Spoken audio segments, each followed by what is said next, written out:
এবার ফিলিস্তিনকে স্বীকৃতি দেওয়ার পরিকল্পনা কানাডার। বিবিসি ফ্রান্স ও যুক্তরাজ্যের পর এবার ফিলিস্তিনকে রাষ্ট্র হিসেবে স্বীকৃতি দেওয়ার পরিকল্পনা করছে কানাডা। কানাডার প্রধানমন্ত্রী মার্ক কার্নির ভাষ্য অনুযায়ী আগামী সেপ্টেম্বরে এই স্বীকৃতি দেওয়া হতে পারে। এ নিয়ে বিগত কয়েকদিনে উন্নত 7 দেশের জোট G7-এর 3 সদস্য ফিলিস্তিনকে স্বীকৃতি দেওয়ার কথা বলল। গতকাল বুধবার এক সংবাদ সম্মেলনে মার্ক কার্নি বললেন, ফিলিস্তিনের গাজায় মানুষের দুর্দশা অসহনীয়, দ্রুত এর অবনতি ঘটছে। এমন পরিস্থিতিতে আগামী সেপ্টেম্বরে অনুষ্ঠিত জাতিসংঘের সাধারণ পরিষদের 80তম সম্মেলনে ফিলিস্তিনকে স্বীকৃতি দেওয়ার পরিকল্পনা রয়েছে কানাডার। তবে এই স্বীকৃতি কিছু বিষয়ের উপর নির্ভর করবে বলে উল্লেখ করেন কানাডার প্রেসিডেন্ট।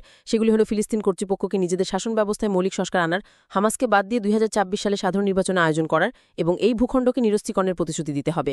সেপ্টেম্বরে ফিলিস্তিনকে রাষ্ট্র হিসেবে স্বীকৃতি দেওয়া হবে বলে কয়েকদিন আগে জানিয়েছিলেন ফরাসি প্রেসিডেন্ট ইমানুয়েল মাখন।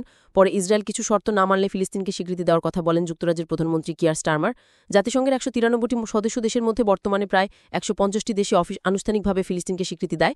ফ্রান্স ও যুক্তরাজ্যের ঘোষণার পর থেকেই মার্ক কার্নির উপর চাপ বাড়ছিল। এর মধ্যে গত মঙ্গলবার তাকে উদ্দেশ্য করে একটি চিঠি লেখেন কানাডার প্রায় 200 জন সাবেক রাষ্ট্রদূত ডিপ্লোম্যাট। তাতে ফিলিস্তিনকে রাষ্ট্র হিসেবে স্বীকৃতি দেওয়ার আহ্বান জানানো হয়। চিঠিতে বলা হয়, দখলকৃত পশ্চিম তীর ও গাজা ইসরায়েলের কর্মকাণ্ড কানাডার স্বার্থ ও মূল্যবোধকে ক্ষুণ্ণ করেছে।